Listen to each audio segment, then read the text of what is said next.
Every family has a secret, but some of them change the way that you look at things forever. And today I'm opening up about my family, how I was raised, and the type of home I was raised in. And please do not be disturbed. If I look down, I'm trying to check my notes if everything is going according to plan. I will explain the reason later on, but some people know that I did have a traumatic brain injury.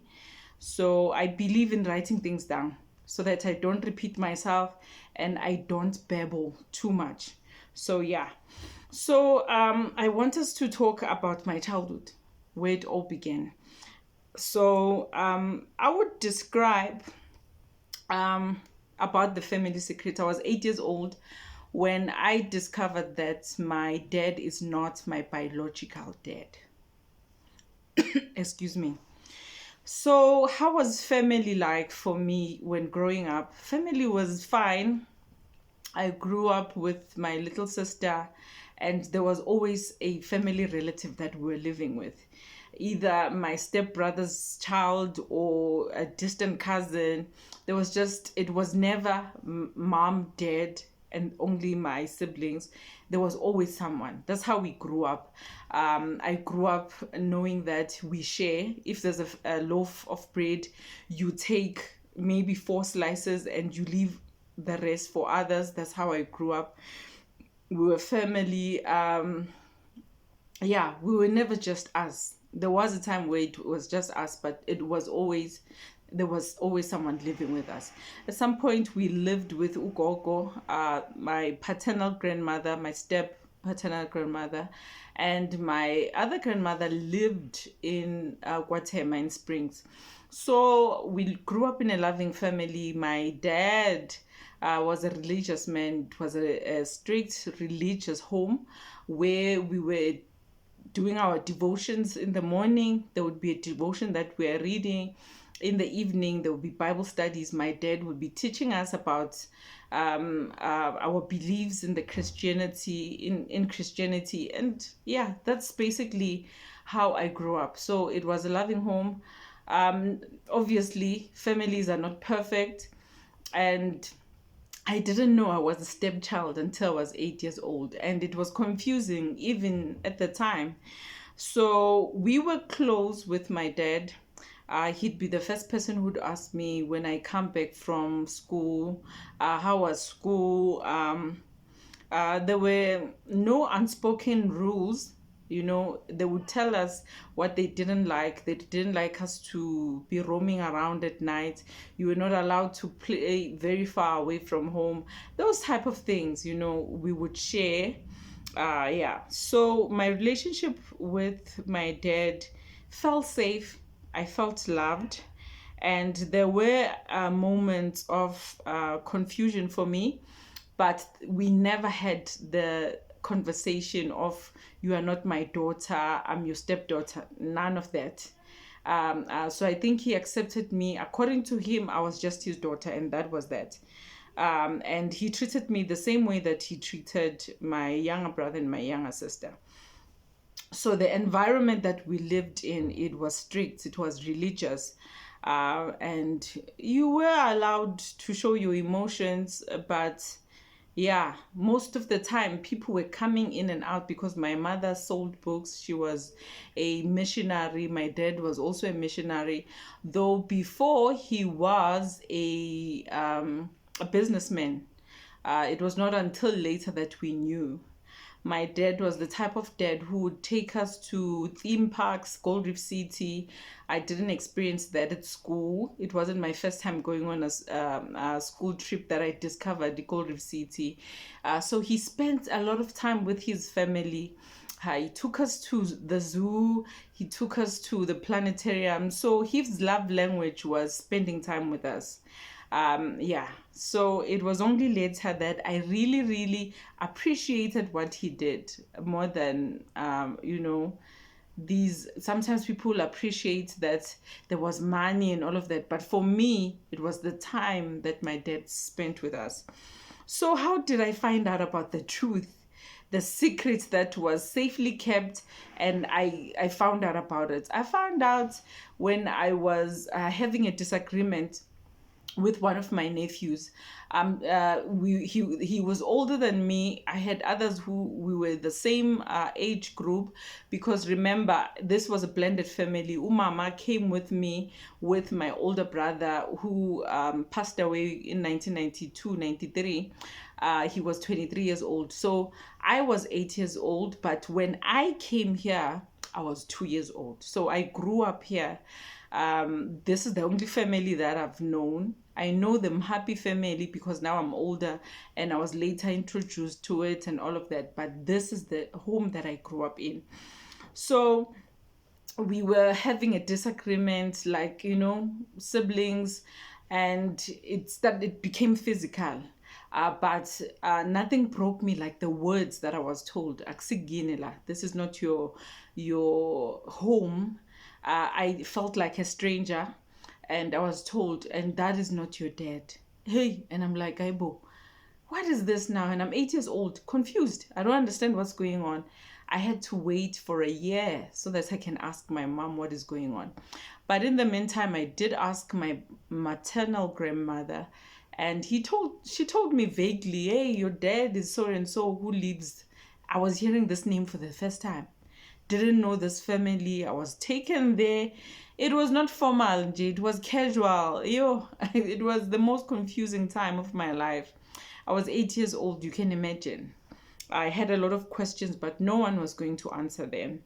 So, what had happened next? So the tone wasn't fine. The words were cruel, and I've got nothing against the person who told me. They were also a child.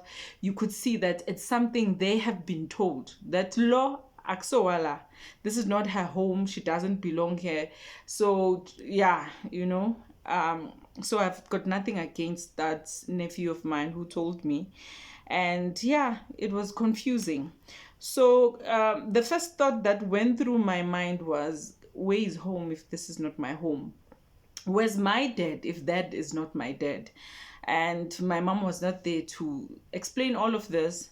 She was in America with my dad. They went there for a year. They left as a couple and came back with my little brother. So it was just my paternal step gogo and the cousins and the nephews. We were living here. So yeah, I can't say how my body felt.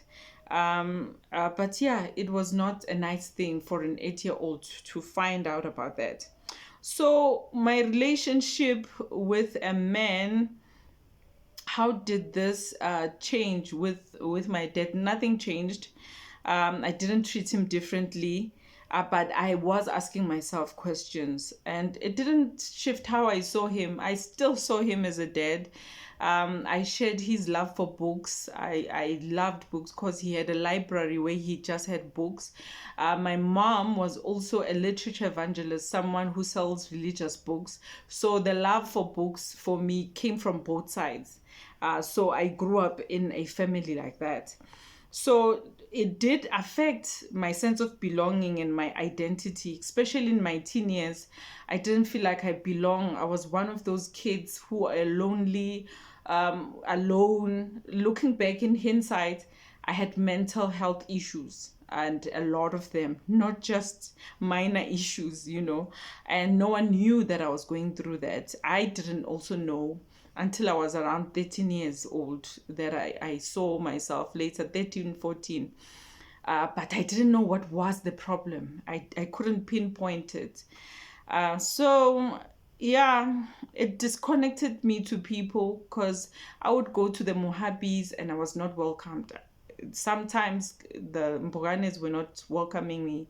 So I grew up as a child who felt neglected, not loved thoroughly, who didn't belong. People had their own dads, and I just felt like that child who was lingering around, but who is growing up in a family setting. But yeah. So did I feel safe? Yes, I did. Although there were people who took advantage of me being a stepchild. I had an older step brother who treated me terribly. thinking about it now, yo, he was mean to me. I felt like a Cinderella, you know. So those stories that we read about, the fairy tales, I felt like Cinderella, you know. There were so many things that he did. We'll talk about it later when we talk about blended families. I grew up in a blended family, and it did change my perspective and how I wanted to treat people who were stepchildren. I never wanted any child to feel the way that I felt. So, did it affect my ability to trust people? Not really. Where I guarded? Yes, because I was rejected. And did I expect people to lie to me? Not really. And I did become hyper independent and overly attached. So I would get into a relationship and I would hold on because now I'm used to being abandoned, I'm used to being rejected. So it did something to me.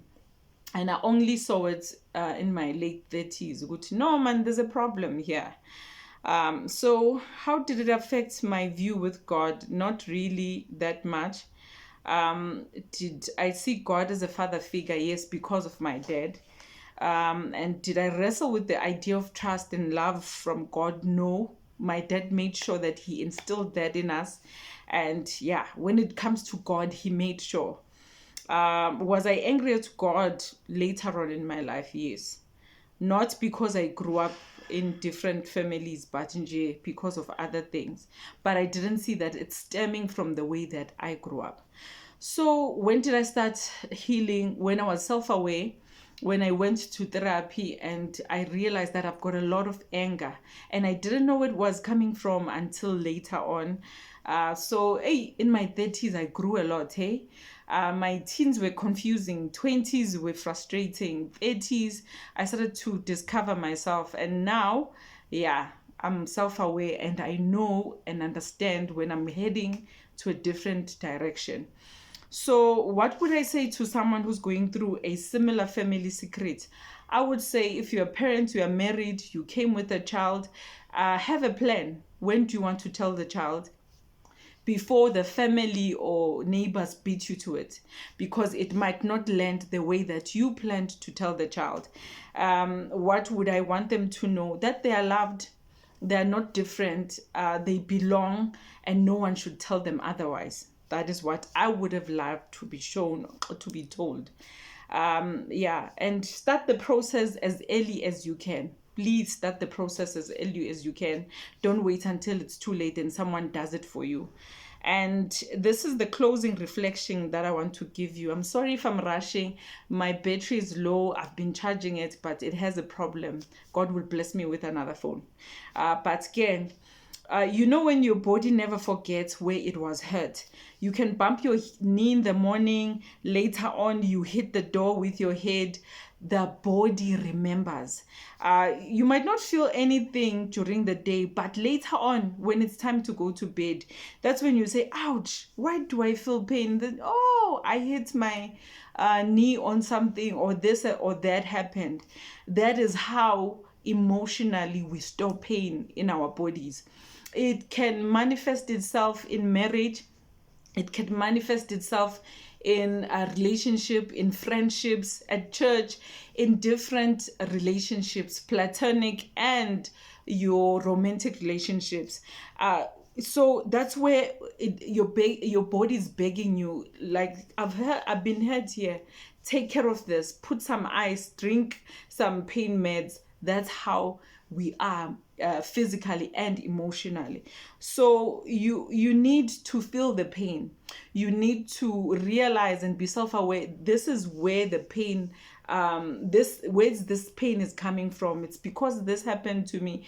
And not a lot of us are lucky enough to realize that. So by me talking to you right now and listening to my story, maybe you can see where it went all wrong and where you need to put your eyes or to drink some meds. because a lot of us don't want to go to and to therapy. A lot of us are denying the pain that we've felt. A lot of us do not want to think about the past that we've been through because it hurts. But you cannot heal until you feel the hurt. So we will keep on applying things on the wrong places instead of applying things where it hurts, on the knee, on your head. And that is why we bleed on other people if we do not take care of what we need to take care of. So thank you for sitting in this seat with me. And if this story reminded you one of your own, you're not alone. And this is why the healing seat exists. So we can name the pain and learn how to heal. So if you haven't subscribe, hit that notification button, share this video with someone who might need it. If it did resonate with you, please share.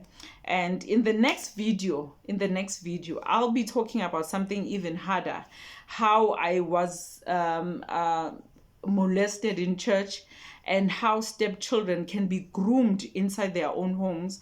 And yeah, we are going there because the silence, it ends with me. I don't want anyone to go through what I went through.